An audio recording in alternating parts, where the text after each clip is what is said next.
यहाँ उपस्थित सभी गुरु भाई गुरु बहनों को मेरा प्रणाम है, मेरा प्रणाम स्वीकार। हम लोग यहाँ पर बहुत देर से अपने गुरु महेश्वर शिव के विषय में सुन रहे हैं और सुना रहे हैं। पता नहीं हम किन बातों को लेकर के अपने घर जाएंगे, कौन सा बात आपके दिमाग में घर करेगा, ये किसी को भी पता नहीं है। साहब श्री का दिया हुआ 3 सूत्र के विषय में ही हम लोग दूर दूर से अपने चर्चाओं में उपस्थित हो जाते हैं। है तो कुछ भी नहीं, सिर्फ 3 सूत्र सुनने के लिए हम लोग यहाँ आ गए हैं।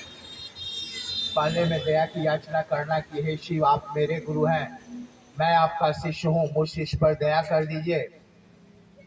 दूसरे सूत्र में लोगों को बताना है कि शिव मेरे गुरु हैं, आपके भी हो सकते हैं।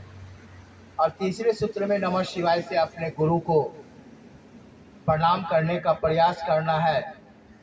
हो सकता है अगर एक भी प्रणाम अगर महादेव के चरणों में, गुरु के चरणों में चला जाए तो भाग्य ही सुधर जाएगा, किस्मत ही सुधर जाएगी।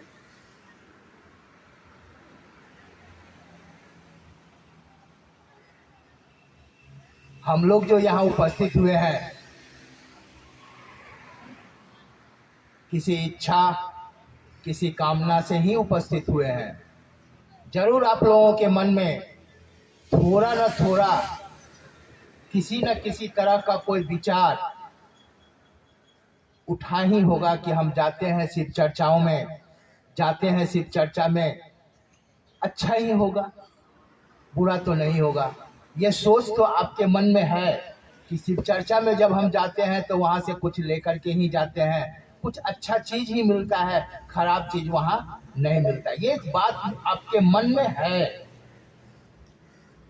जिस चीज की हम कल्पना करते हैं, जिस चीज के विषय में हम सोचते हैं,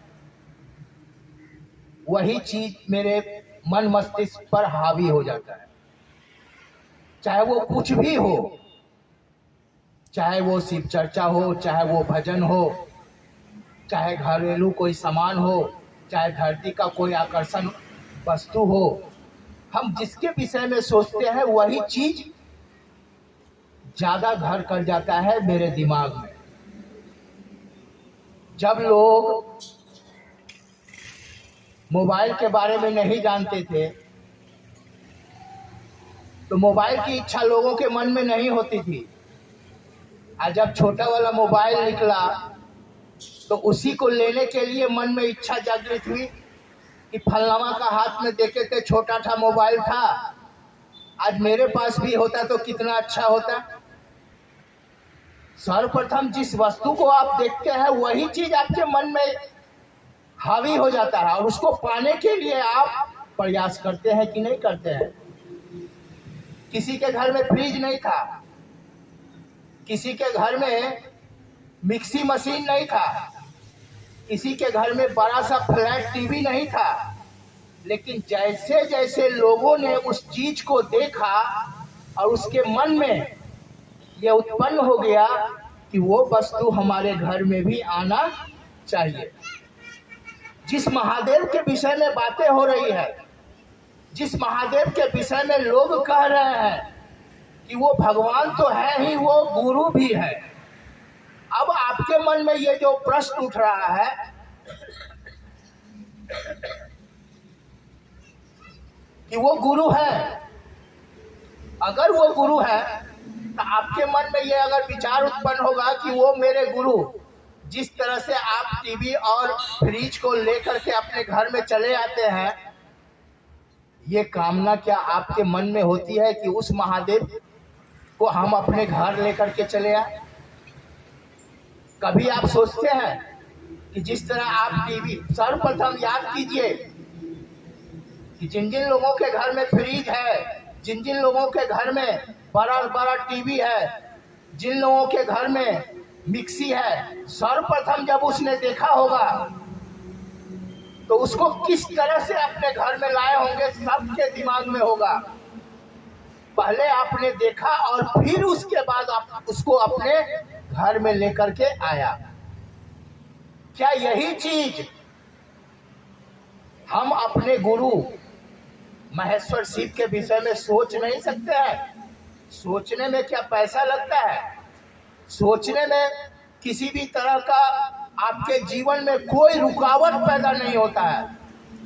आप जो करते हैं कीजिए, जहां जिस अवस्था में है आप रहिए, लेकिन आपके दिमाग में ये चलना चाहिए कि शिव मेरे गुरु हैं और मैं उनको अपने घर ले जाना चाहता हूं। अगर वो मेरे घर चले आए तो हमारे जीवन में जो अंधकार है वो अंधकार हट जाएगा। आज मनुष्य के जीवन में जो दुख है, तकलीफ है, कष्ट है, उसका कारण भी लोभ मोह क्रोध ही है। और इसकी निवृत्ति ये चीज आपके मन से कैसे हटेगा? जब तक हटेगा नहीं तब तक वो महादेव आपके हो नहीं सकते हैं, वो गुरु आपके हो नहीं सकते हैं। सबसे पहले हमारे अंदर की जो अंधकार है, हमारे अंदर जो मोह माया क्रोध लोभ है, वो अगर हट जाए और अपने मन को अगर उस महादेव के चरणों में रखें तो हो सकता है कि एक दिन वो महादेव मेरे अपने हो जाएंगे। अगर वो मेरे अपने हो जाएंगे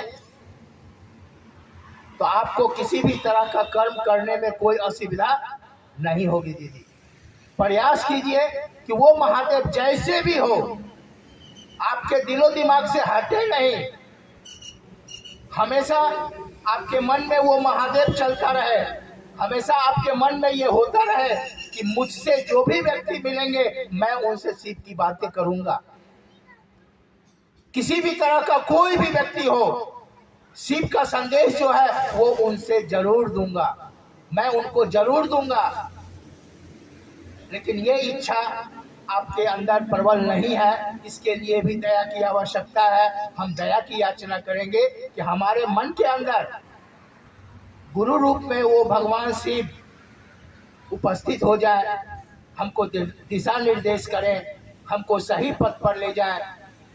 इस धरती का आकर्षण जो हमको पकड़े हुए है, इस धरती का आकर्षण जो हमको कई तरह के कष्टों को देता है, वो हमको गुरु ही वहां से निकाल करके ले जा सकते हैं। इसके लिए हम लोगों को निरंतर अभ्यास की जरूरत है, प्रयास की जरूरत है, लोगों को बोलने की जरूरत है, नमः शिवाय से प्रणाम करने की जरूरत है। आप भी कीजिए, मैं भी प्रयास करता हूँ। हो सकता है कि आने वाले समय में वो महादेव जिसको आप भगवान के रूप में पूजते आए हैं, हो सकता है कि वो आपके गुरु हो जाए और आपके जीवन, आपके ये जो जन्म है, इस जन्म से आपको मुक्ति दे सके। इतना ही कहकर मैं सभी गुरु भाई गुरु बहनों को फिर से एक बार प्रणाम करता हूँ। मेरा प्रणाम स्वीकार।